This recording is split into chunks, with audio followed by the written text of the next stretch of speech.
Welcome all to Let's Get It, where we attack today's local and national hottest sports topics. I'm your host, Randy Dutkin, and let's get after it.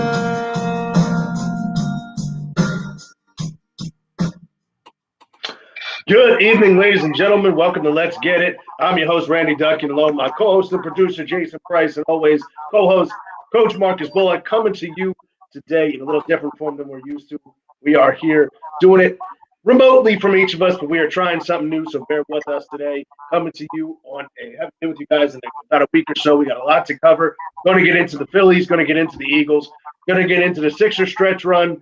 But before we get into all the sports talk, and of course we had some major social news that just developed. We'll talk about that also. Coach, how are you this morning? Well, excuse me, tonight. I wish it was this morning. I'm beat up today. I'm tired.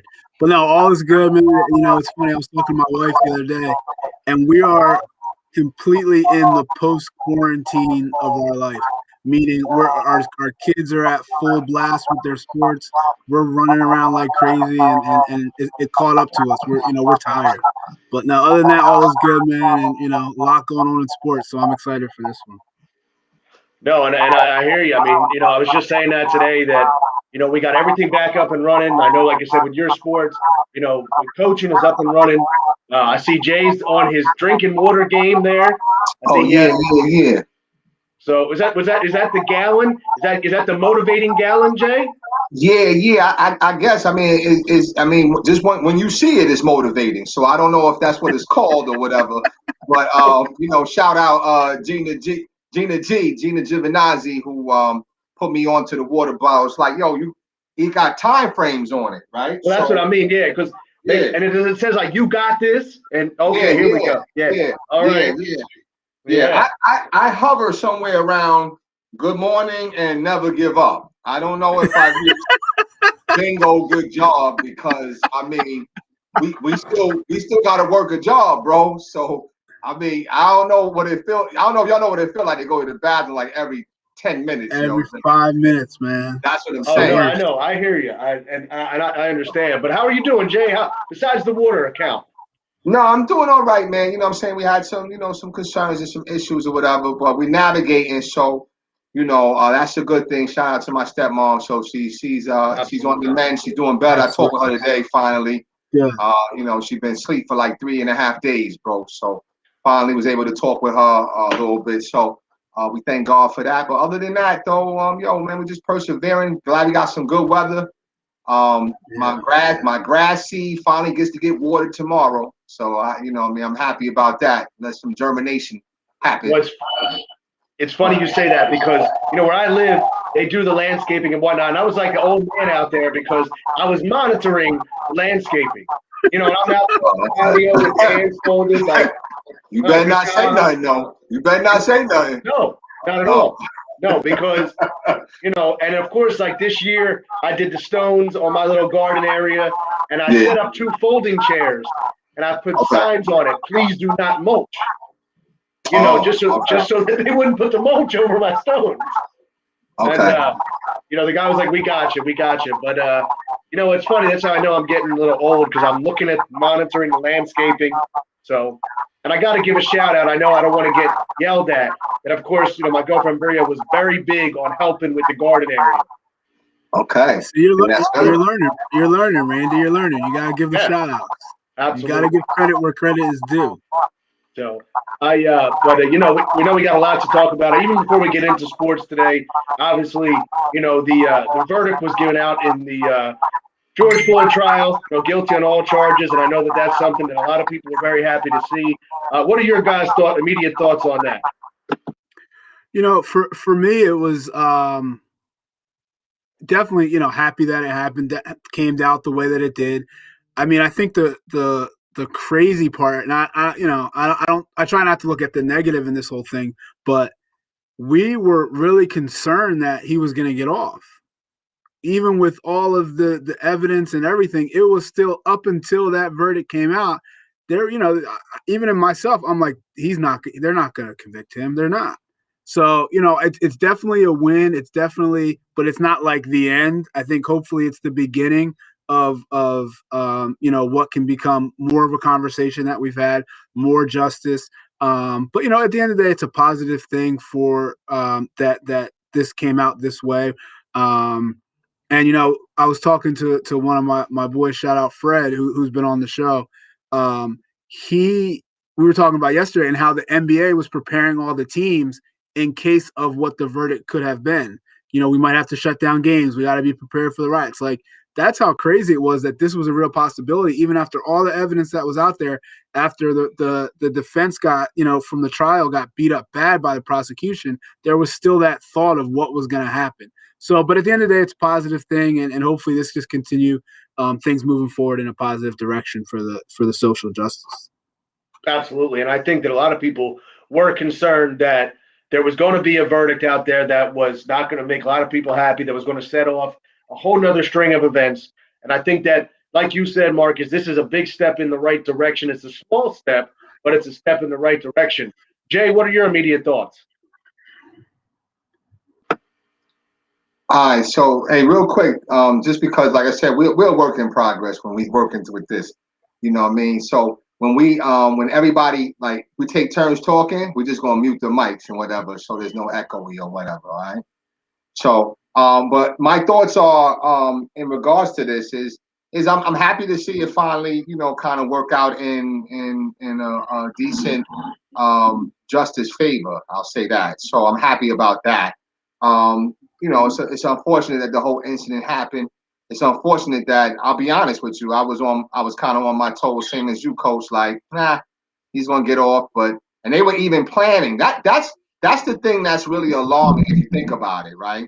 So there were so many people, and I won't even name their names or whatever, and it's disappointing to know too. But I don't blame them. But there were people that were advertising on the newspapers, and I say newspapers like social media, Facebook, that, hey, listen, just whatever verdict, just calm down, don't have no civil unrest. And so they were anticipating this man getting off. So that speaks volumes of just typical behavior that we witness over time and time again. So the fact that it's changed, and he was found guilty on all charges, I think that that's a great thing. So I'm sad that this man had to lose his life. I'm sad that hey, listen, Derek, what's his name? Derek Chauvin or whatever his name is. Unfortunately, he's ruined his life as well. So the lives are lost. So in the grand scheme of things, that's an unfortunate thing. But I'm glad justice was served.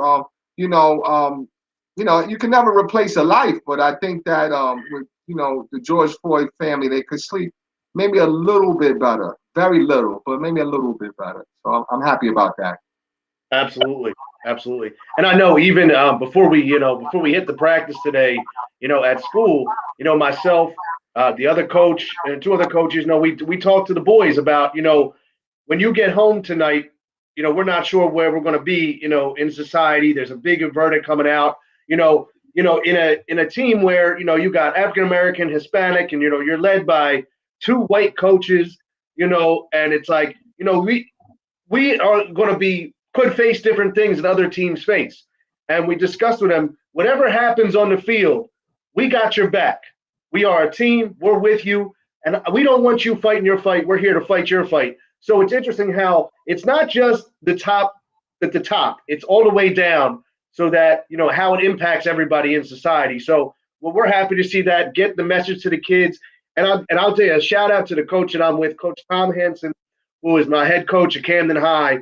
And he spoke to the boys today about learning and about being smart when you're in society, when you're being out in the community, and just giving them a life lesson. So shout out to Coach Henson today for a phenomenal speech to him.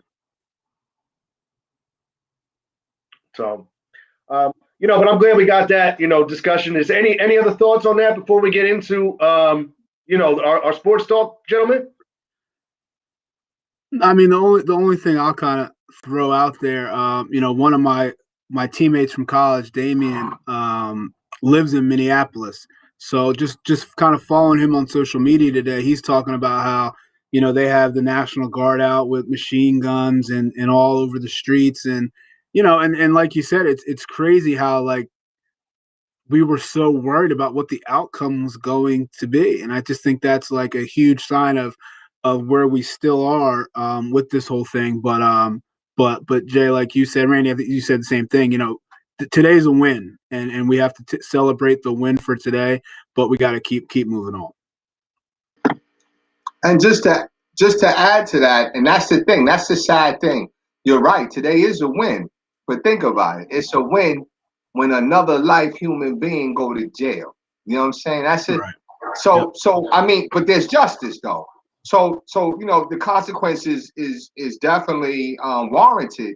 But we're talking about in a grand scheme of things, like, what I'm saying, the big picture thing, because we're all still humans. So I'm hoping that we just don't have that type of. I'm hoping that the police and the people, myself included, people of color, minorities, it could be a better relationship. I just don't understand it. And I'm not trying to get into that big conversation, but if you are a man of color, a minority, I'm sure, or a woman of minority, but more particular men of a minority, I'm sure you have some police stories. I can go in my Rolodex from back when I was in high school to a Rolodex of unfortunate incidents with police.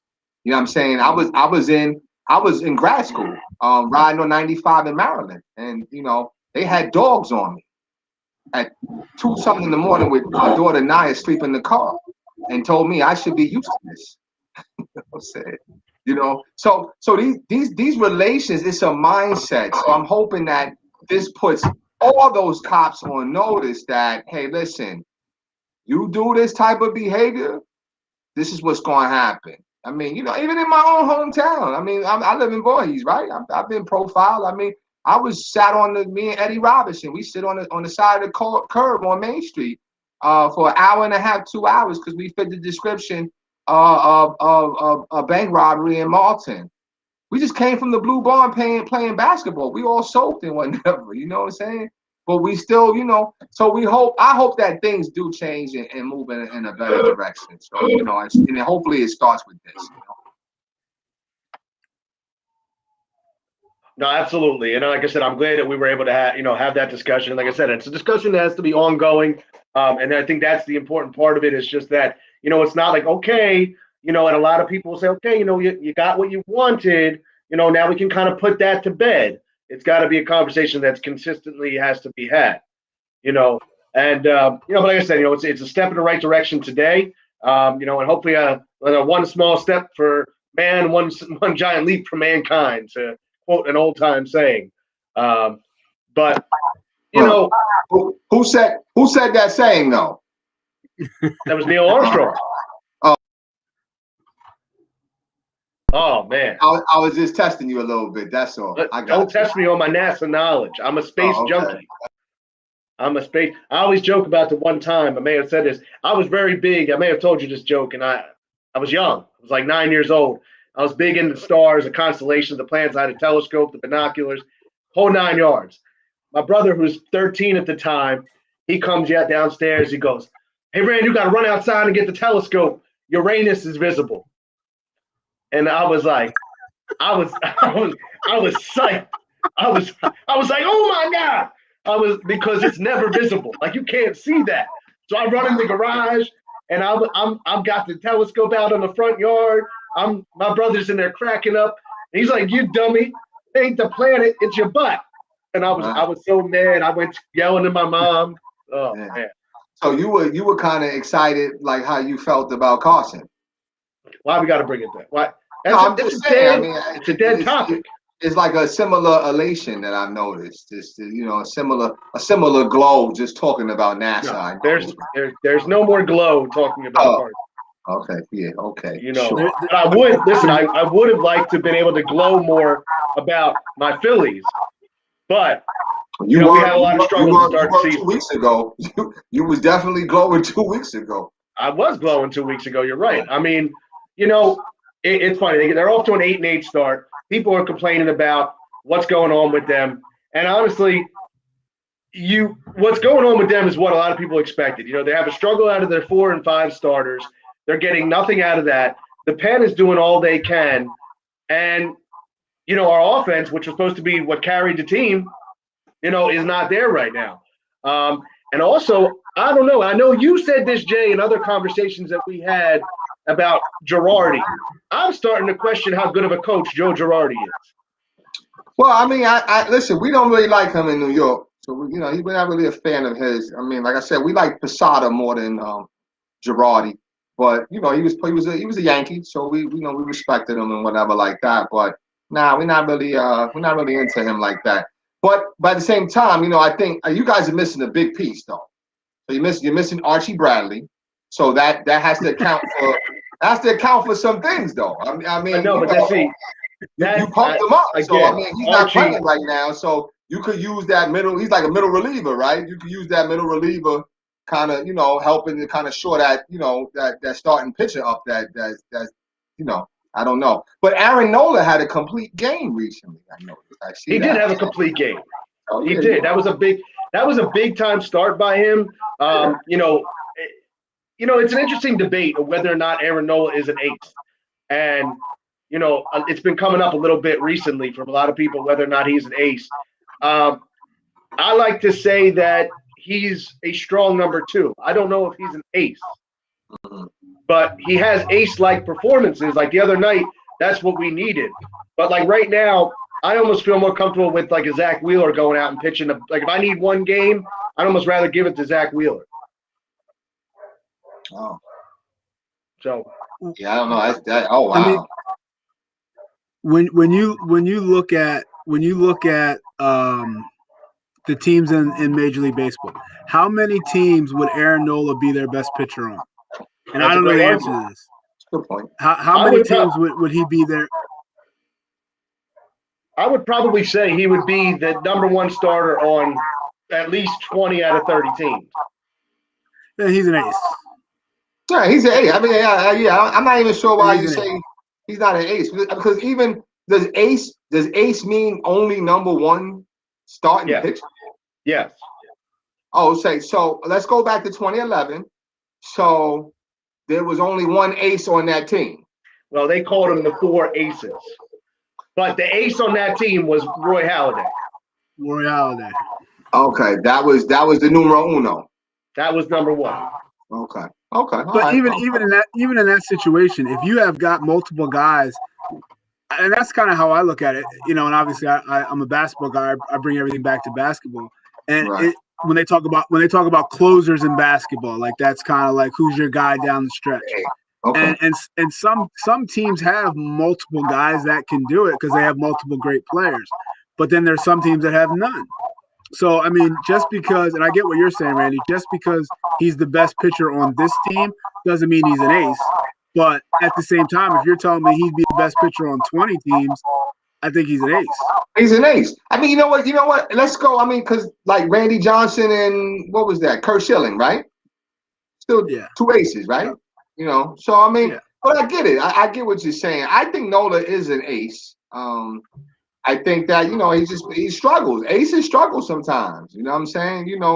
But again, like I said, if you don't think he's an ace, you don't think he's good, send him over to, to the Yankees. We'll take him and get him right. We'll work him out. We get him right.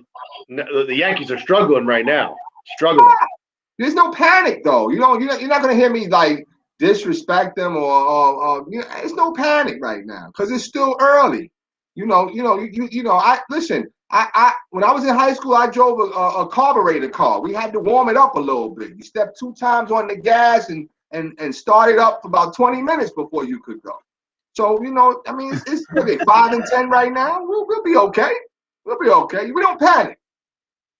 No, I get that. And the thing, champions don't panic, bro. He said champions don't panic. They don't panic, man. But it's easy not to panic. It's easy not to panic when you have that many championships. It's just you just whatever. All right, this isn't the year. We'll get it the next year. But when you're not used to winning like that, and you don't have every year is not an opportunity, you got to take every year seriously. true indeed. I got you. I think one of the biggest challenge right now for Phillies fans is going into the season. We knew the weakness was going to be center field, which right now they might as well have the fan play center field night because we're getting zero production from center field, and the number 4 and the number 5 starters was going to be a struggle. And exactly what we thought is going to be the problem is what's showing up right now and being the issue for the Phillies. I mean, it's a long season, like you said. Yeah. But what's happening with the center field? Like, is he making errors out there, or he's just not producing? We don't have. Well, you got right now. You got Mickey Moniak, who shouldn't even be in the majors right now. He really should still be in the minors working on his game. You got Adam Hazley, who was struggling, and then he took a leave of absence from the team for an unknown reason. You got Scott Kingery, who's down in the minors, who's a guy who's a 5-year contract for $25 million, who I don't understand why they haven't brought him up. And, of course, you have the Odubel Herrera, who's down there, who has had the most success as a center fielder, but obviously the Phillies organization doesn't want him up here, and there is good reason for that. Hey, see, it all no names. Who the fuck are they? Who are these people here? I don't even know. I mean, I know Herrera as Rubo Herrera, but everybody else, I'm like, who are these people? Who are these? That's the issue. The Phillies knew going into the season that center field was a problem, and they didn't address it. And the other issue too is now you have Andrew McCutchen, who is right now. Oh, look at that! I'm watching. Now we're up 4-0, so it's a good night. Good night. What inning? What inning? We are in the bottom of the third. See what I'm saying? See, it's a behavior, coach. I don't understand it. He gets happy. It's just the beginning, man. It was okay. But see, we got Wheeler on the mound tonight. I like that. Feel confident. Okay. So, but what I was saying is that the issues that we knew of are still causing this team problems, and we'll see what happens down the stretch. I mean, there's a long season of baseball. Yeah. So we'll see what happens. I mean, it's early. It's early. Where's Jake Arrieta? He's gone? I don't care where Jake Arrieta is. He can go wherever he wants. Okay. He stole money from the Phillies, $75 million. Oh. Bum. Right. If I was Jake Arrieta, I'd have took that money too, because that's probably the most he was going to get from anybody. Absolutely. He was a bum in San Diego. Please. San Diego. Yeah. He played with the Padres, right? Well, we're talking about way back. We're about the Cubs is where he had his glory years. Oh, okay. So, okay. But we go. Where are you at now, Jay, with the water? I want to know what marking we're at. Never give up. Never give up. So, no, I like those things. But I mean, it's a long season for the Phillies. I mean, I think that one of the things is that the more concern everyone has right now is the stretch run for the Philadelphia 76ers. And, their trek to try to get this number 1 seed. Last night, was just – Steph Curry just was dominant. Yeah. You also are missing Tobias. You're missing Ben Simmons, 2 of your 5 starters. But what Steph Curry's doing right now over his last 10 games has been unbelievable. I mean, he's been a monster. So are you guys ready to say he's the best point guard of all time? Steph Curry? Steph Curry. I don't know. I don't know about that. I mean, but I got to think about it though, because I wasn't even thinking about it in that vein. You know what I'm saying? I mean, I was there before this year, so now for me it's just this is like for me it's like see that's how I'm at right now. But yeah, I mean, what he's doing right now makes no sense. That's true. He has nobody else on his team. Everybody knows what he's about to do. And it's not, it's different when Shaq dominated or when LeBron dominates, even Mike and Kobe. Like, these are 6'6", specimens. Steph Curry's just another dude, man. He's 6'2". You know what I mean? Like, it's crazy. It's crazy. I think that I definitely think he is the greatest shooter of all time. He's the greatest marksman. I don't know anybody great. And his man Clay ain't too far behind him. I think he's second. He might be second. So they're marksmen. But greatest point guard, I mean, that's like, what, just scoring? Or are we talking about dishing and the best player to play the point guard position? Okay. Yeah, I don't know. That's a tough one. That's a good conversation. That's a good. He's up there though. I mean, he's got to be up there. But what's his assist? He's about 8 assists a night, 8, 9 a night, or something like that. I mean, I'm sure this year it's down because he has nobody to pass to. He's got to score, right? Yeah. Yeah, I'm sure this year it's down, but I'll try to find out what he's usually at. That's a good point though. That's a good point. But I mean, they were going to drop. I'm pissed that they dropped the game because they were right there. But there is a area of weakness, and you guys tell me if you guys are seeing it. Is teams are starting to kind of load up on Embiid down in that post, and when they do that, I think that's signs of trouble. So I don't know. Is it the shooting that's going to combat that to stop that double team, or what? Because they was bringing. It was almost like a blindside defender coming underneath around that baseline to get him. You know what I'm saying? They were running the same play. Like Philly kept running the same play over and over again. I'm like, damn, it's the same play. And they kept double teaming, and it was like at one point it was like maybe 2 or 3 turnovers in a row, or 2 or 3 like just terrible shots. Yeah. I mean, I think that's been my kind of concern all along is how do they score late when teams are just going to double Embiid? Like I think that's a huge question mark. If guys aren't making shots, that's going to be a huge problem because there isn't that other guy. I mean, I guess I guess Tobias has done a good job of being that other guy who can just go get his own bucket. And, without him last night, that hurts for sure offensively. But no, I think that's a huge concern. The one thing I'll say is I think Embiid has done a better job this season than he has in the past passing out of the double team. I think he's starting over a little bit less. But it's still, I agree, it's still a huge area of concern of what do we do now when teams just start doubling and even tripling if they have to make sure that he's not the one that beats you. Right.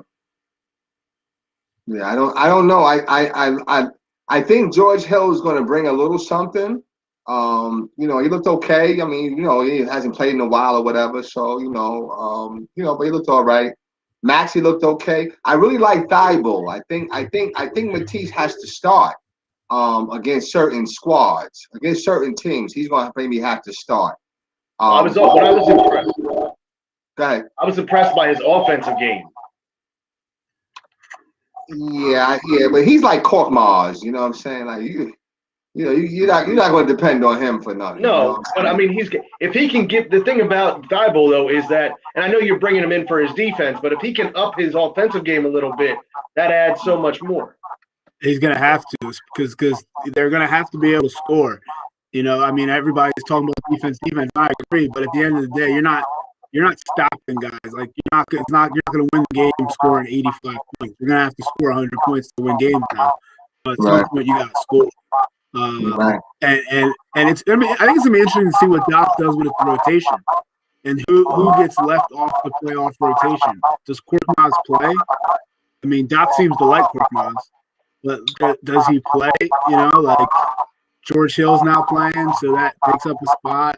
You got Shake, Dwight, like who's Mike Scott, who's not in that, because I think in the playoffs you're gonna have an 8-9 man rotation.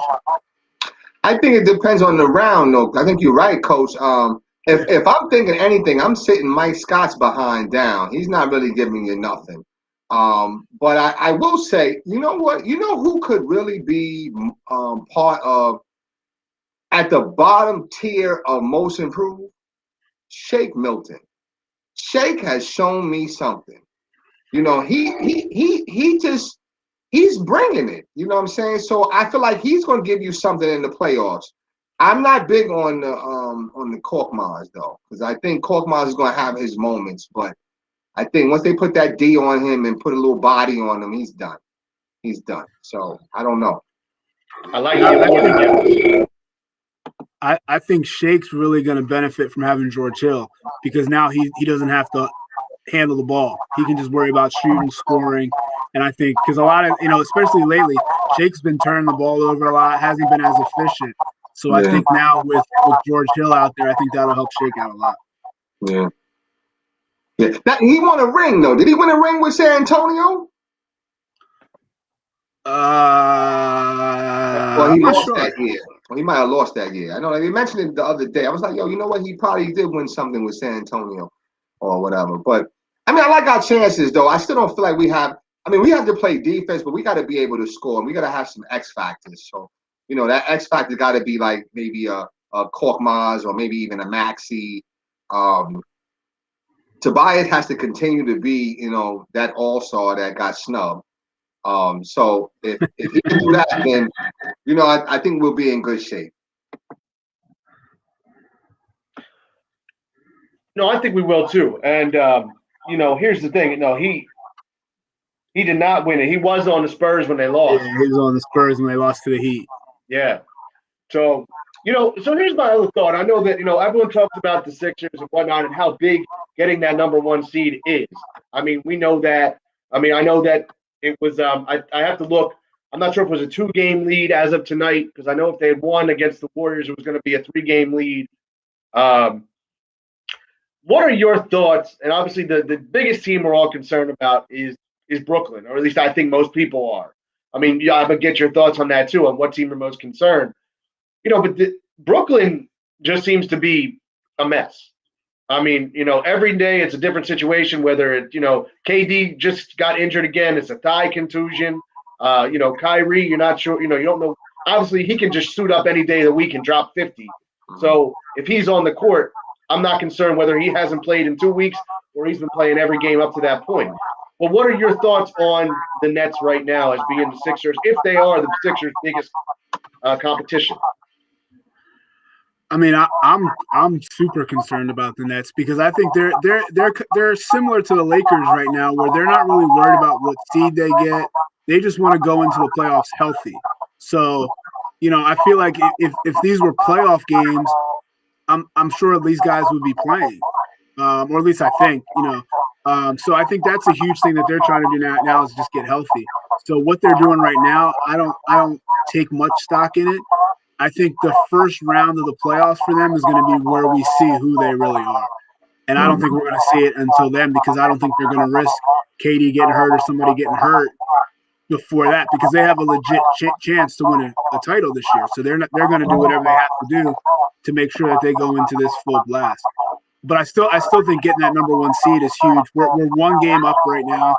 So I think that's a huge thing just so you're not playing Milwaukee and Brooklyn, so that way you can kind of avoid that and only have to play the Celtics or the Heat or somebody like that and then play one of those teams as well. But I think if you have to play both of those teams, it's just more chance for something to go wrong. Yeah, absolutely. Jay, what are your thoughts? Yeah, I agree. I don't. Again, you have me on record saying I don't think Brooklyn's winning it this year. So I don't think that they're going to win. I just don't like. I mean, dare I say they played better when they had Harden? Dare I say that? For sure. They played well with Harden, and I can't even lie. But I'm concerned about Harden and that injury. KD is starting to seem a little. I mean, he has a left thigh contusion or something like that, which means that he just got hit in the thigh, right? So, but I don't know. I'm not a KD fan. You know what I'm saying? I just feel like he's like a tough guy. You know what I'm saying? And he's getting into it with all these different people. So I never. And then the whole thing with shunning Russ. You know what I'm saying, the other day or whatever like that. I'm not a fan of his. And Kyrie, I am a fan of him. But dare I say he's coming off a little emotional sometimes when it's time to play or whatever. So I mean, I like our chances. I think we play D and we Doc has to push the right buttons. And if I have any concern, I might have a concern about him. Because sometimes in these late games, I'm like, damn, are you pushing the right? How you run the same play like five times down? Like the same thing. Like everybody knows what's coming. They double team. Joel makes the terrible pass. And those are the things that's concerning to me more than just the opponent. I think we have to play a perfect game to get over the hump, and we can do it. If LeBron can do, I mean, LeBron's LeBron, of course, but if LeBron can get over that Warriors hump with that 72 team, playing perfect down, it can be done. You just got to play perfect basketball, and you can't make mistakes. And that's what I'm hoping that we can do. No, and that's, I mean, it's interesting. Go ahead, Marcus. I'm sorry. No, I just going back to Jay, what you said about, the Brooklyn's not winning it this year. I think this year, and like you're saying, pushing the right buttons, I think this year is a year where you have to give everything you have to win this, because it's more than any year that we've seen recently. It's wide open. We have no idea what's going to come back with LeBron and AD. Even if when they do come back, it's not going to be the same. They have new pieces. They haven't played with Drummond yet. We don't know how that's all going to mix. Jamal Murray going down takes the Nuggets, probably out of the contention for it.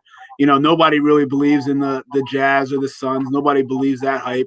So, this year the East has, whoever comes out of the East is going to be a legit factor in trying to win this thing. So, I think this is a year, like you're saying, you gotta push and figure this thing out and be going into the playoffs full tilt, because you can win a championship this year.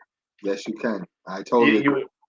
You is, and that you're absolutely right. And that's I think a lot of Sixers fans know that, and that's why we get so anxious when we lose games that we think we should win, because it's like, we've let a lot of games, and it's happened before, but we've let a lot of games this season slip through our fingertips, that at the end of the year, if we finish a game out or two games out of that number one seed, you're going to look back and you're going to circle games and say this one, and this one. Like the Sixers, because honestly probably have about a 3 or 4 game lead right now and have a nice cushion. But we lost games we shouldn't have. Now, these next 3 games coming up, I'm very concerned about, because I think it's going to be tough games for us. You got Phoenix tomorrow night. Oh, wow. And you got Milwaukee back-to-back. At home, though, right? Well, one on the road, one home. Oh, in Milwaukee? Yeah. So Phoenix is coming in the building? Yeah, Phoenix going to be here tomorrow night. That's tough, though.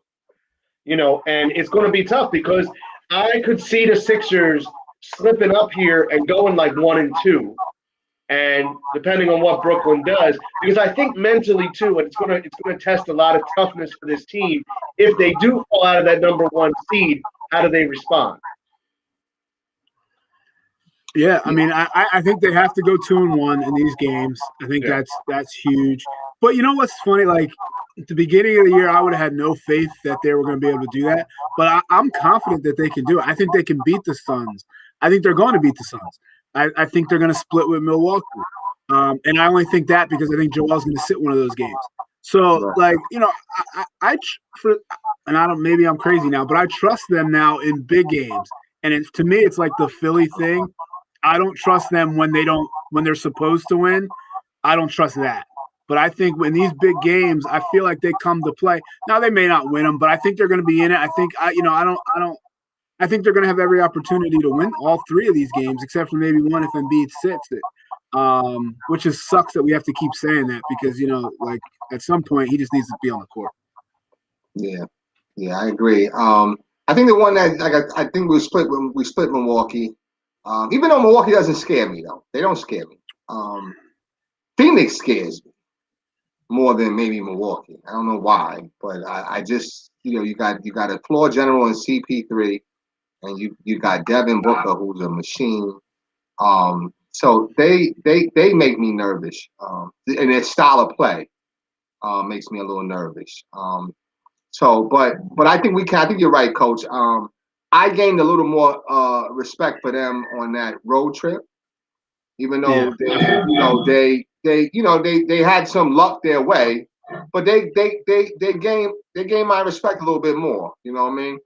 But again, like I said, I think we have to see what Doc does, because Doc, I'm hoping that he's able to push the right buttons when he needs to. That's only my only concern is that, because I've seen some slippage here and there.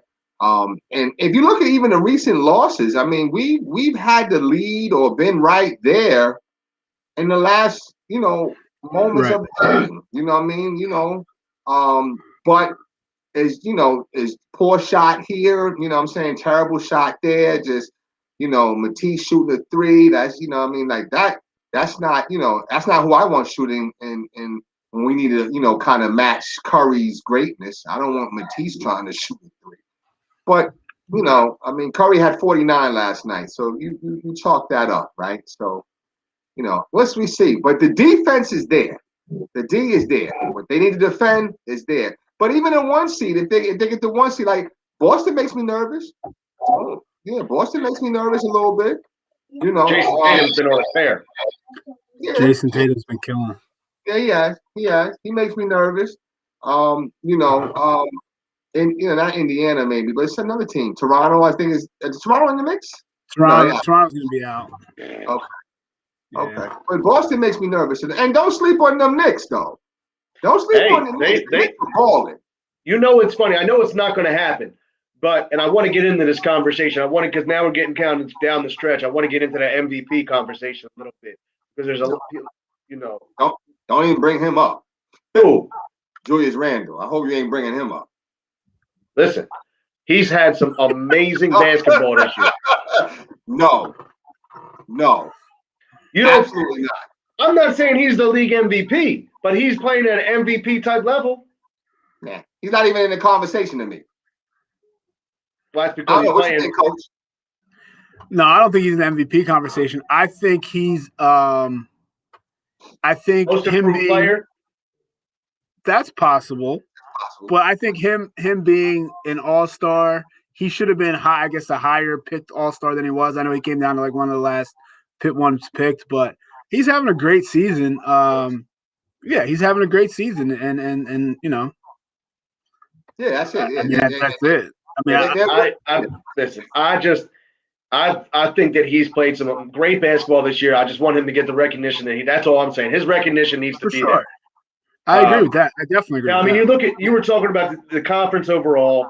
Like you got Miami, right now you got the 7, 8, 9, 10. Miami, Charlotte, Indiana, Chicago will be that play-in matchup. So it'd be Miami versus Chicago, and you'd have Charlotte versus Indiana. Wait, so here's how they're doing this. I didn't know this till the other day. So 7 plays 8 and 9 plays 10. And then the winner of 9 and 10 have to beat the winner of 7 and 8 twice, correct? No. So trust me, this messed me up too. So okay. 7 plays 8. Whoever wins that game is the 7 seed. All right. 9 plays 10. 9 plays 10. Whoever loses that game is out. And then 8 and 9 play. And then whoever wins that game, or 8 and whoever win the 9-10 game play. And then whoever wins that game is the 8 seed. 8 seed, wow. Okay. That's even before the other teams even start. Yeah, so nobody even. Well, I'm sure they're not going to start anything. They're starting everything at the same time. So they're just trying to ramp up the impact of that game a little bit. Yeah, I thought that was interesting. So I guess the 7 and 8 seeds have to win 1 game to make the playoffs, and the 9 and 10 seeds would have to win 2 games to make it. Which I think is fair. Yeah, for sure. But the way they're doing it, where you're only playing them 1 time, anybody can beat anybody once. So I think that's gonna make it interesting. So I think you'll see a lot of teams really trying to get to that 9-10 spot, and also trying to really avoid that 7 and 8 spot, to make it. So I think it's doing what they wanted it to do. Now going back to what I was saying about, and now because it's coming down the stretch about MVP. I mean, we've had this conversation on other shows, but as the season progresses, who do you think? Name me your MVP right now. I mean, personally, I think it's hard to vote against JoJo, and I may be a little biased, but if you take JoJo off the Sixers, they are struggling big time. Yeah, I mean, the hard part about it is he's just not playing. He's missed so many games. He has missed That's so many. the hard So part. you go. So go ahead. If I had a vote, I would take Jokic right now. Mm. And that's the argument. You know what the argument? And Jay, I want to get your thoughts. And I may have brought this up on another show. I really think they should have the Eastern Conference MVP and the Western Conference MVP. And I think and I think sometimes they should do that. And if you want to have an overall MVP, that's okay. But I really think, because I know, like in baseball, they do the AL MVP and the NL MVP. I always like that they broke it down by conference. Yeah, I mean, it just gives more players recognition. It does. And that's a players' union thing too. Right. Yeah, I mean, I just think it's hard. Yeah, go ahead. I'm sorry, Coach. Go ahead. No, go ahead. Go ahead. He asked you. Go ahead. I just think that, I like the I like the one MVP. I don't know. I like the one MVP. I like Embiid though. I like Embiid as the fun runner. You know what I'm saying? He missed some games. How many games he missed? Like 12? Something like that? 12, 13 games? Well, he missed when he was hurt, he only missed 10 when he was hurt. But then he's missed all those that he sat out just to sit out. Oh, for management. Okay. So I don't know. I mean, I like Embiid. I mean, because again, I think that he's been able to maintain, and the things he's doing, I mean, he's just having a monster year, I think it's when you're done, Jay. The Embiid was on with Stephen A. Smith, and he was making his case for MVP.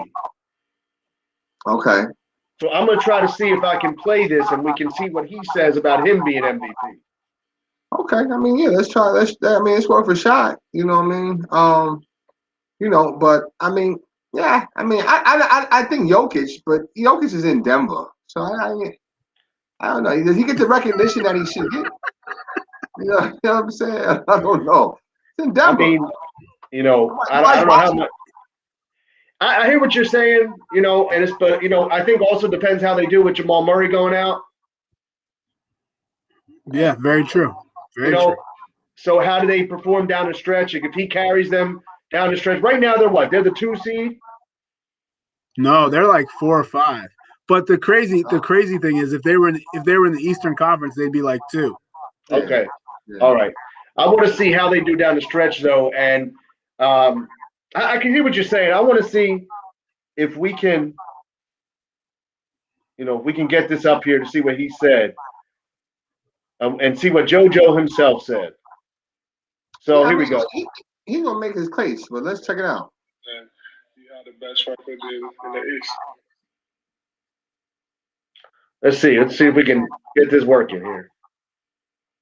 Hi, I'm a new customer and I want your best new smartphone deal. Well, I'm an existing customer and I'd like. Oh. Got technical difficulty. Hold on. Oh, that just sounds like it's a commercial. That was a commercial. We gotta try to work this out. I just want to see what Embiid said. You got it? Oh, it's coming up here. But I mean, because I want to hear from the horse's mouth, what they said. Yeah, I believe that he's the MVP. I mean, I like him. I mean, Curry's missed some games though, so you gotta take him out of the equation, right? And they're not winning enough. Okay. All right, here we go. League MVP right now, particularly as it pertains to centers. There's the Joker, Nikola Jokic, who hasn't missed a game this year, and then there's you, with comparable, obviously with better numbers. When you think about it right now, do you believe you're the league MVP? Oh yeah, for sure. I mean, when you look at the history of the award, that's it. I mean, we gotta put the best record in the East, number one. Like you say, my numbers out there. You talk about, when Shaq won his MVP, averaging 29.7 and 13 boards. I'm up there when it comes to stats. And, also, being the best in the East. What more can you ask? And you look at the last 2 MVPs same thing, Giannis. I mean, those were his numbers, and he had the best record in the East. So I don't know if you guys got all that or not. Yeah. I mean, listen, if you're gonna say who's the best player, who's having the best year right now, I think it's Embiid. But it's hard. And I was looking at numbers the other day. He hasn't played half of the minutes that the Sixers have played this year. Like that's hard. Like that's tough. Like, right. Listen, I would love for him to get it. I would love for him just to see what he would have to say because I think it would be phenomenal. But you know, he hasn't played half the minutes the team's played this year. So I mean, it's just tough, you know, to give him that when that's the case. And he's comparing himself to Giannis in the numbers, and I get that. I think his numbers, if you're just saying who has the best numbers, he's the MVP. But if you take into all this other stuff into account, I think you know, I don't know. I think I don't know. I think he gets it. I will say this though. I think he's maturing. You know, I see him maturing. I think early on you saw a lot of clowning, a lot of, you know what I'm saying? So I think Doc has really helped him with that. But I still think it's him because he's dominant. Like he's dominant. I don't know. Jokic, I guess he's dominant, but maybe he's dominant in a different way. Maybe it's in a Dirk Nowitzki type of way. I don't know. Like Joel, that's a pretty good way. Yeah, it's a great way. It's a great way, but you know. I mean, listen, Jokic is averaging 26, 11, and 9. Yeah, that's tough. I mean, that's pretty strong. That is. I was just doing the same thing, Marcus. I was just looking up his numbers. And then B's what? 20, 28, 29, and what? Double-digit rebounds. And he's played 57 of 50. You know, 57 games. How many games has Embiid played? Embiid is Embiid's 30, 11, and 3. So I mean, they're like, I don't know. Like I said, I think Embiid has MVP numbers. The only thing for me with him is just the games played. I think it's if he wants to win it, he can't sit out any more games. He's got to play the rest of these games. Right.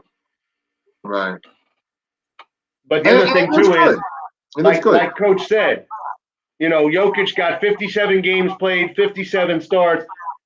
Embiid's got 39 games played. You know, and I think that is going to be the factor, the number of games played.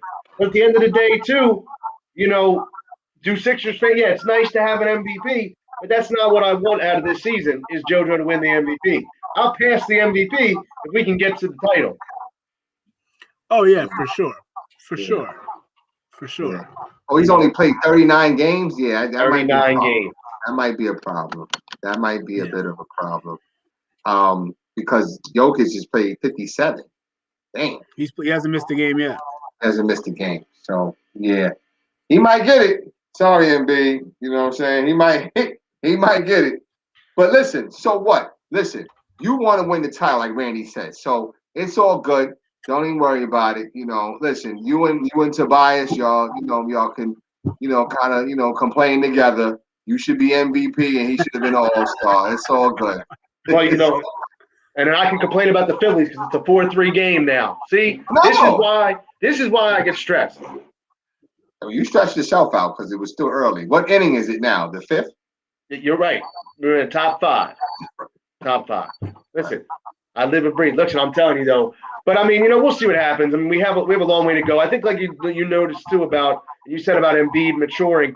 I mean, I know that he even attributed to it when he became a father, how it changed his mentality about life, his mentality about the game. So I know that was a big part of him changing who he was. Right. Yeah, I listened to an interview he did with Zach Lowe from ESPN, and he was like trying to bait him into being the old Embiid, like ask him questions about different players and how do you feel when this guy guards you, and he was trying to really bait him into it. He asked him, what do you think about Harden as the MVP, and Embiid just he was like, yeah, Harden's that team since he's got there. Like he was very humble, and just like you said, Randy, he said the same thing. Ever since I had my son. I'm playing for more now. I'm not. It's not just about me. It's not. I'm leaving. This is my legacy, and I got to make sure that I'm doing everything right to make sure he has the best life he can have. That it sounds like it's almost like who do we have on this show? That wasn't Coach Ricci, right? It was who do we have on this show? Coach Cassidy, who had the twins. He had the twins, right? And it sounds similar to his conversation when he said, like, yo, it just changed his life. And that's what kids do. Kids change your life. You know what I'm saying? Like your focus becomes a little more a little more centered. And you get a little more serious, like, because you got kids to feed and you got that legacy. So, shout out to him. I mean, but you only played 39 games though, man. So that's you might not get it. You might not get it this year. So, but you gotta keep being dominant though. And Ben Simmons, and I'm gonna say it right here, Ben Simmons, he must step up in the playoffs. He has to score. He has to score in the playoffs. I'll give you that. He's got to score. He's got to score. He's got to be. And it's funny because it comes in waves. Like, you know what I'm saying? Sometimes he's confident, he's dominant, and sometimes it's like he's passive. And I'm wondering, is it because he has the ball in his hand so much? What if you take him off the facilitation and have Hill facilitating the offense? Then does he become a little more offensive minded? See, that's kind of like what they did with Jimmy, and I mean he's a different player now than he was then, but he just went down to the block and just waited to rebound. So I don't know. And they even tried that with Shake in the bubble before Ben got hurt. You're and right. That's all with Brett Brown though, so it's different. Yeah. But I don't know. I still feel, and maybe I'll be wrong, I still feel like if you take the ball out of Simmons' hands, I think he checks out. He doesn't transition that energy to a different part of the game.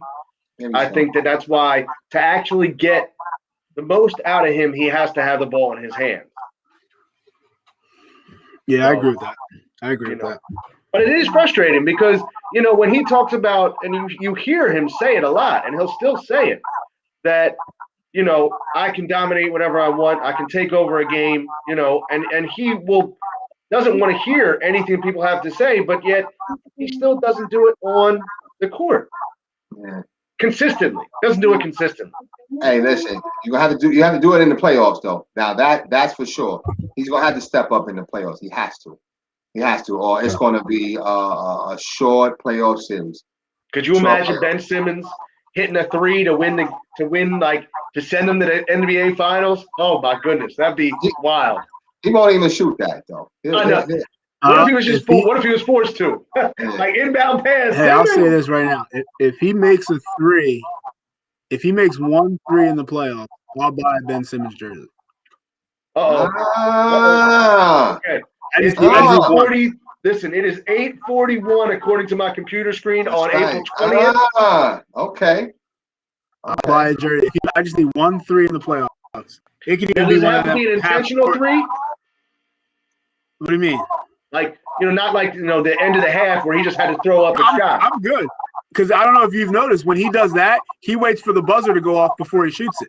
Okay, all right. So we'll get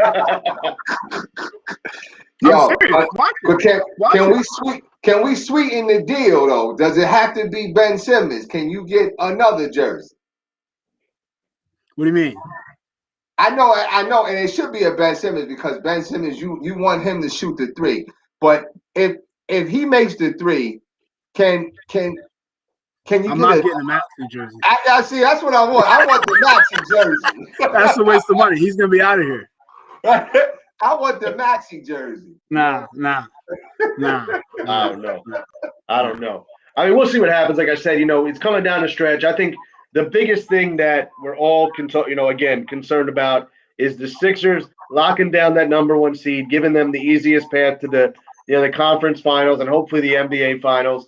I know, before we wrap up the NBA talk, I know you mentioned the Lakers real quick, Marcus. Have you heard anything at all really between when they can expect LeBron and AD back? AD's back tonight, I thought. I thought he was. They were saying he's probable for tonight. Okay, probable. And I think LeBron shouldn't be too far behind him. Maybe next week. Okay.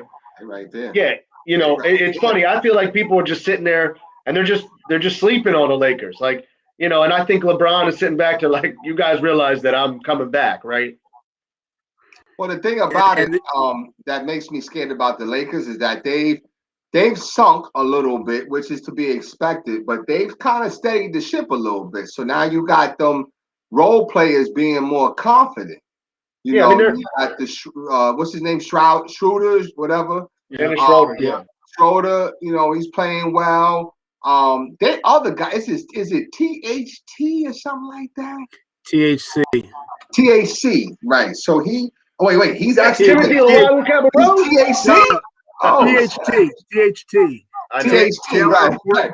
Tucker, something like that. Yeah. Something like that, right? So he's tough too, though. Yeah, they are. I mean, they were, like you said, they're 5-5 in their last 10, which is exactly what the Lakers could have hoped for while having their two big guns out. Just steady the ship, like you said, a 500 record. Yeah. Yeah, so, I mean, I still like their chances a little bit, but now it's critical for them to come back now so they can get that cohesion, downplayed, down pack and stuff like that. Now, was Andre Drummond the one that Embiid used to say he got stock in his head? Yeah, that's what I thought. And that's why everybody's saying that Brooklyn didn't go get him because he wouldn't have helped. He wouldn't have helped. Okay, no. Yeah. But LeBron makes him tougher. Oh, for sure. He makes him tougher. For sure. Oh, I know. I mean, now speaking of we didn't bring it up, but shout out to LaMarcus Aldridge with a nice career. I know he had to call it quits unexpectedly due to a heart condition. Yeah. It's interesting. Like, I always liked him. I always thought he was a solid player. He had a solid career, but just shout out to him on a nice career. I mean, you hate to see a career end like that unexpectedly. He obviously had gone to Brooklyn with hope, and was hoping to be able to get a title run there. But shout out to him and a solid career, and hope that he's able to get through everything. Yeah, man, that's a tough way. Whenever you hear about things like that, and I'm sure that's a tough decision that they have to make. Because the competitive nature, and you can beat anything, you can fight through anything. So that's a tough decision. And not to take anything away from that decision, but I never liked LaMarcus Aldridge. Yeah. I always thought he was soft. I always thought he was soft too. Shout out to not because of this decision, but just he's soft. Yeah. Shout out to LaMarcus Aldridge, though. I commend you. And he's on the downside. He's 35, 36. You got to think about your kids and family, whatever. But I was never really a fan of him. I just, if I was a fan of him at any point, it was in Portland for a few years. But that was his strongest years. Yeah. San Antonio, he was soft. He was soft. Matter of fact, I think Pop was getting on him and calling him soft. You know what I'm saying? So, Listen, I always was a fan. I always was a fan. Want to shout out. It's interesting though too when they do different tests and whatnot. I always go back to when the Eagles traded John Dorenbos to the Saints, and he had to, it was just a normal routine physical that never would have been done, and they actually found a heart condition that he was actually would have died from, and he had to stop playing ball. Right. So it's just interesting when things come up. Right. But we'll see. And like I said, briefly I said we were going to chat real quick tonight about the Eagles, but we got the same stuff there. We got the draft coming up. Who knows what they're going to do? When's the draft? What's the date? The first round, which is like really most people care about the first and second rounds, April 29th. Oh, it's coming up. Okay. April 29th. And a lot of people, I laugh. They always do mock draft 2.0, mock draft 3.0, mock draft 17. It's like, I just turn it on the night of and just see what happens. And, like all I can say at this point is for the Eagles is just make a smart pick. I know it's a simple statement, but make me a smart pick. Don't try to outthink everybody. Well, if we look at, the last couple of years, we were champions in 2017. Whoa, what do I say about this we? No, I'm just saying. So that wasn't that long ago. So, listen, I read an article about Carson, that they just can't. No one cares about Carson anymore. Carson is old news. Well, no, I mean, listen, they still printing articles about it, so I'm still reading this. I don't shit. know why. It's like an X that just won't go away. Well, listen. I'm hoping Jalen Hurts, he could be what he needs to be. He's got Flacco there to kind of help guide him. He's a Super Bowl quarterback. So, these things bode well for them. So hopefully that, you guys can pick up somebody decent and be okay, Yeah, I like that Flacco signing. I think that's exactly the perfect backup to sign. A smart veteran backup, you know. But there's some people. I heard rumors that people saying, "Oh, Flacco didn't come here just to be a backup." Well, of course, nobody comes to be a backup. Yeah. I think they should have signed Ben DiNucci. Well, here's why though. Here, let me explain why. Because right now, when you have a competent quarterback that's your backup, as soon as Jalen Hurts starts struggling, we want Flacco. That's what's going to happen here.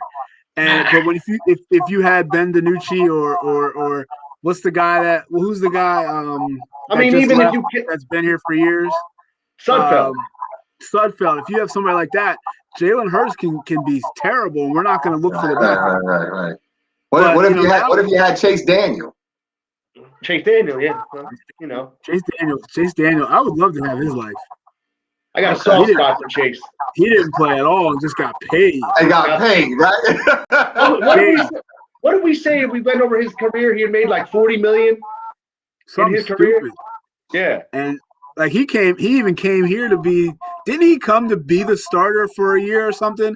And then they were like, never mind. Go ahead, Carson. So he didn't have to do nothing. And that was the plan. The plan was for him to be there the first year, let Carson slowly come in. Then they realized, oh, look at that, live on the air. We got an Alec Bohm home run. So, all right, 6-3. Who are these people? Listen, Alec Bohm, remember that name, Alec Bohm. Alec Bohm, remember that name. Okay. But back to the bulb, like light bulb, or Bohm, Bohm.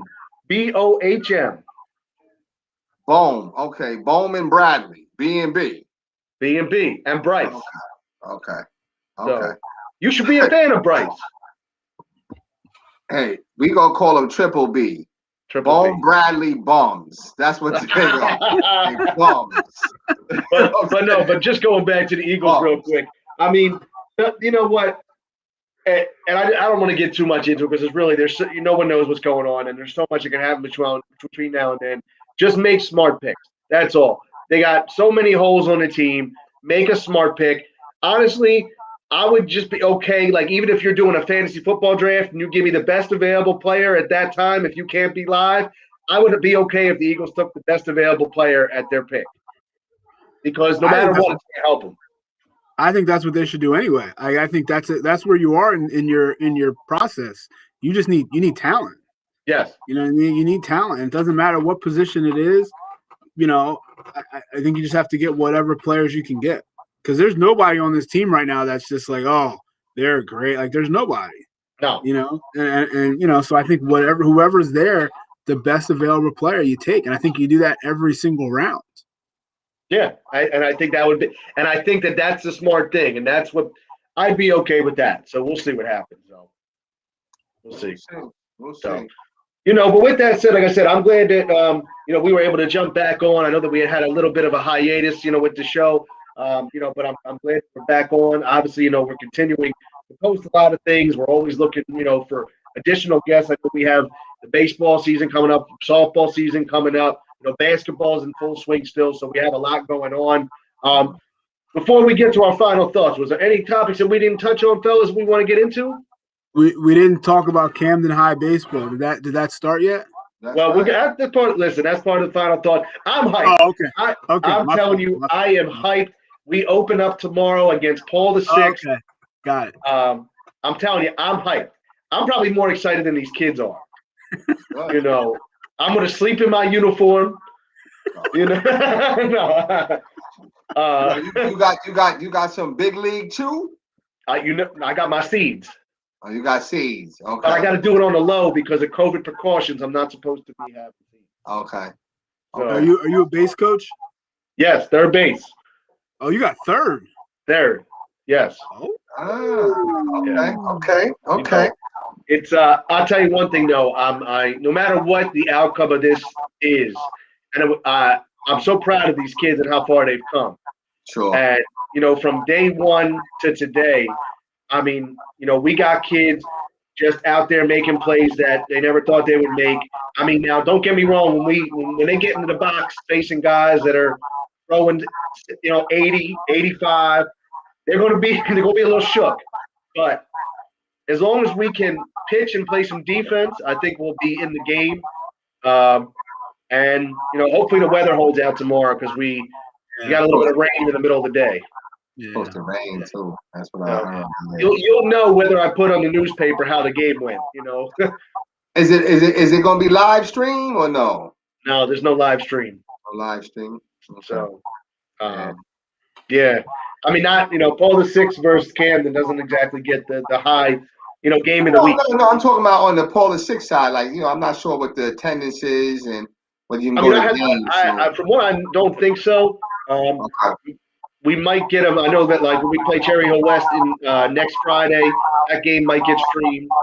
Okay. But we'll see. Okay. So. I know we didn't talk about Deshaun Watson. Any updates with that? That's a good point. I mean, at this point, I think everyone is just kind of in shock with what continues to come out. There was it up to 22, 23 accusations, whatever it may have been. Yeah. And I don't know what comes next with that. I mean, I think the NFL also is just sitting back and saying, at this point, all we can do is let the legal game play itself out and then go from there. Yeah. Yeah, you're right. Yeah. Yeah. So I mean, hey, listen, man, I think, I want, I definitely want justice served in that situation as well. I think, this seems to be, a time where, justice is going to be served in a lot of different arenas. So hopefully it continues to, manifest itself and justice is served, So. Yeah. It's sad. It's a sad situation. Yeah, it is. It is. But other than that, though, who's winning? Them Phillies? Yeah, we got a 6-3 right now. We'll see what happens. But like I said, I'm excited. He's learning. You heard him, right? He said, "We'll see what happens." Right. So he's learning. Listen. I'll tell you one thing though. If we had the bullpen from last year, it wouldn't matter if it was 60-0, 60-3. But you got Archie Bradley now. Well, no, Archie's hurt right now. Oh, he's hurt. What's wrong with him? He had an oblique issue. Oh, okay. So, and I mean that can linger for a while with a baseball pitcher. Yeah. So, well, we'll see. We'll see. It's a shame we ain't got no Flyers news, but I ain't been watching them. I don't know about you. They're bummed. They are bummed. They're struggling. Let me tell you, that is one, and I'm glad you mentioned the Flyers. That the Flyers fan base is the most loyal fan base in the Philadelphia area. They are more than the Phillies, more than the Sixers, more than the Eagles. You cannot, if the Flyers are your number one team, you can't say nothing bad about them. They are so loyal, it's unreal. Now, how many chips they got though? Flyers have won 2 Stanley Cups. That's it? Yes. Oh. When was the last one? 75. Yeah, that's what I thought. Damn. I thought they had more. They only had the 2. Right. When we went to the Eastern Conference, when we won, we've been to the finals more than that. Okay. I mean, they were the Broad Street Bullies, though, right? Well, I thought. But that was before the internet was born. Oh yeah, sure. I mean, just to give you an idea of how long ago that was. Sure. Oh wow. Well, hey, listen, man. You know what? I always remember the Flyers from coming back. Were they down 3-0 or something like that in 2010 or something like that? I always remember that series. But hey, listen. I don't watch hockey. I'm not a hockey guy like that. You know what? I do enjoy hockey, and I'm never going to say that I'm a diehard Fly. But when it comes to actually entertainment, playoff hockey is awesome. I agree with that. Yeah. I agree with that. Going to school up in New Hampshire, I learned a little bit about it, and then now there's nothing. I think watching playoff hockey might be the most exciting sport there is. Really? Like what? Yeah, it's because every you never know when somebody's gonna score, and every goal could be that's the game. Like you never know. So like it's fast. So it's not like you're waiting. It's just fast. It's exciting to watch playoff hockey. I agree with that. Yeah, but like I was saying, when it comes to the Flyers, you can't talk bad on their team, and it's so funny because that organization, people complain about like the Eagles doing the same thing and Philly's doing the same thing. The Flyers organization and front office has been running out the same game plan for years, but they don't hear anything from their fan base. That's true. Or maybe we just not tapped in. You know what I'm saying? I don't know. But I'm not really tapped in. I think they got rid of Ron Hextall recently, didn't they? Yeah, but as a GM, yes. Yeah, I think I used to have his jersey, I think. And he went to the Pittsburgh Penguins. That's right. You're dead to me. Oh, goodness. Oh, so harsh. I mean, I don't listen. Like you said, I enjoy watching it. I'm a big fan of it. But, when it comes to the Flyers, it amazes me how they will continue to flock to that arena regardless of what's going on. And they'll always give them passes year after year. And it's so funny because we always talk about get yourself a goalie. And there was the guy, Carter Hart, and people were saying, oh, he's the man. He was 20 years old. He was this goalie phenom. And now all of a sudden, maybe not so much. Listen, and this might be a crazy question, though, but I don't think I was really into hockey before because I'll be honest with you, growing up as a kid in the 80s, I don't know if it was any minority playing in the NHL. I don't think so, right? But that's changed now, though, right? Yes. Yeah. Okay. But is it still low or it's rising? I mean, it's still low, but I mean, it's been on the rise. It's a slow rise, but it's been on the rise. And when you see it, it's not as surprising anymore. No. Okay. It's not as surprising. But I mean, the only reason I'm not going to say I'm into hockey, but what got me kind of knowing a little bit more about it was having video games where, my parents would just go get me, oh, here's a basketball, football, baseball, hockey game. So those are the games we got. And then, obviously, like I said, going up to school in New Hampshire where that's king, I was into it, so but What hockey game did you have? I had Blades of Steel. I had Blades of Steel. I had Blades of Steel. Okay. Was it Slapshot? Slapshot was the one. Slapshot, and then once they started coming out with like the NHL 96, NHL 90, I started getting those. Okay. NHL 94 was like the one. Okay. That was the one. Now, just to follow up, currently there's 26 African American players in the NHL. Okay. Out of who? How many? Well, they make up, I'm going to say 97% of the NHL is white, and 3% are made up of other ethnicities, with 26% of them being from African American. Okay. Yeah, so that's why, we had Blades of Steel, and we played this thing called knock hockey. I don't know if See, that was a big at camp game. Or the air hockey, but you had to have a little bit more money for the air hockey. Yeah. Knock hockey.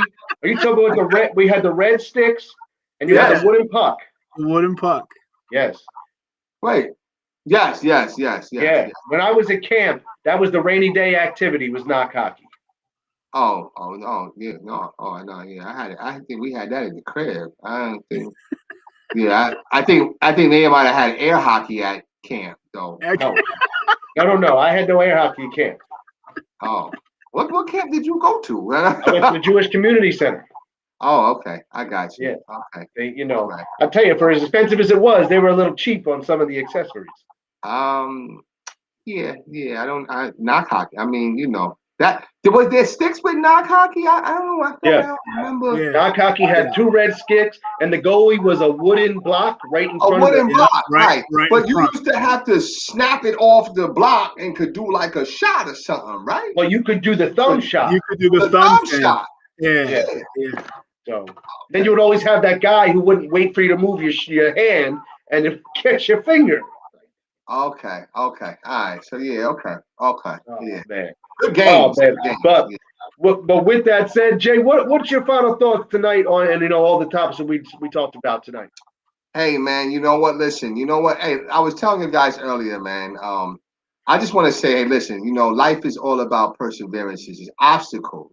So when obstacles come, there are moments to grow. So I'm just happy that we're growing. We're growing into, now we got new, platforms to be able to do it, in case we can't all get together. Then we have this platform and we're going to continue to, kind of build it. So I'm just happy about growing about that. So I want to say that first and foremost. Secondly, I think all the topics were good. I mean, I think that, I'm just excited. Right now, I'm in full Sixer mode. Okay. I need to see them, playoff basketball is here, and I need them to get busy. Dare I say, I may try to go to a game or two. Depends on the pricing, though, because I mean, even the cheap game, even the no-name games has been like maybe $60 for the top. I know. Up top or whatever. So, well, I'll tell you one thing, and I noticed this. If you're trying to go to a baseball game, I noticed that like usual, like last night I logged on to one of those apps, and if you like logged on like an hour before game time, there was some affordable seats. You said basketball or baseball? It was just baseball, but I don't know basketball. I'll see. What baseball game were you going to? I was trying to go to Phillies game. Of course, they're going to be reasonable, man. They're not winning. They're not. Come on. Nothing nice to say. Nothing nice to say. No, not about them sillies. Not about them. But anyway, listen. I'm full in playoff mode for the Sixers. So come on, let's go. We just gotta, we gotta get busy. That's my final thoughts. Let's finish. Let's have a decent week. Nobody get hurt trying to go after the MVP, trying to do whatever. Steph Curry, stop letting your brother own you like that. You know what I'm saying? You could have did a little something. You was letting them shoot. You know what I'm saying? Danny Green, I still think he got to come off the bench. I think Matisse is that guy, man. I think Matisse played deep. I mean, he plays exceptional deep. You know what I'm saying? For what's his second year in the league? His second year in the league, right? So he plays exceptional deep, man. So just want to tighten up those things and really want to build some momentum. That's my thought for the week. All right. And Coach, how about yourself? No, I definitely echo those thoughts. I'm definitely in a Sixers mindset. I'm excited to, just for this stretch run here and to see get things going and get to the playoffs. I'm really excited for the playoffs and just to see. I think we got a shot. I think we got a shot to do some things, and I think having these games that they're playing like this week, with 3 good teams, I think it's great because I think they finished the season, with some bad teams. So I think getting these games out of the way now where we can really test ourselves but not test us too close to the playoffs, I think is a good thing. So hopefully they can, rise to the occasion. And I know we talked about it a little bit earlier, but I just want to sing Steph Curry's praises because what he's doing right now is unbelievable. And it's just so fun to watch. And even as a Sixers fan last night, I wanted the Sixers to win just like everybody else, but I started cheering for him just to make shots because it was just so fun to watch. But other than that, man, just excited for another good week, here and good sports talk and just keep it going. Yeah. Absolutely. And I know you were saying, Marcus, you were right. I mean, the Sixers end the season with 2 games against the Magic. So that's something to hang your hat on too, that, if we are down the stretch or we need that victory, I mean, you got Detroit, Indiana, Miami, and then Orlando. that would be the last 5 games of the season. Yo, you know what? I forgot. I was just thinking about shout out to Alex Smith, right? Oh yeah, absolutely. Great thought. Let me see if I can do that for him. You know what I mean? Shout out to him real quick, man, because he came back from a terrible injury, and he was able to still play, but now he's called it quits too. So yeah, shout out to him though, Alex Smith. Yeah. I mean, absolutely. I mean, they talked to him. He said it went from him potentially having to get his leg amputated. They were fearful of him actually dying from all the blood loss and from the complications. He went through 18 surgeries. I mean, obviously, and then to come back and just to play at that level too. Just coming back was amazing. But to come back and play at that level and lead the Washington football team to the division crown, one of the best we've seen in a while. Yeah. And I like that he didn't push it. I like that he was, he looked at it and said, I accomplished what I wanted to accomplish and more I ever could have asked for. Let me go out on this note. Yeah, I'm happy he called it when he did. Yeah. He wasn't gonna win no ring though. No. Yeah. That's why there was no reason. You got your money. There's no reason. There's no reason to push it. Right. Go ahead and go back to it. Go on into the sunset. Right. And you also look at him like he was one of those first quarterbacks that made the smaller schools on the map. Because I remember when he was the quarterback at University of Utah, and that was like one of the first years that the smaller schools were able to crash the party, quote unquote, for the big bowl games. Yeah, you're right. The quintessential game manager. That was him. Absolutely. That was him. Absolutely. Yep. Yeah.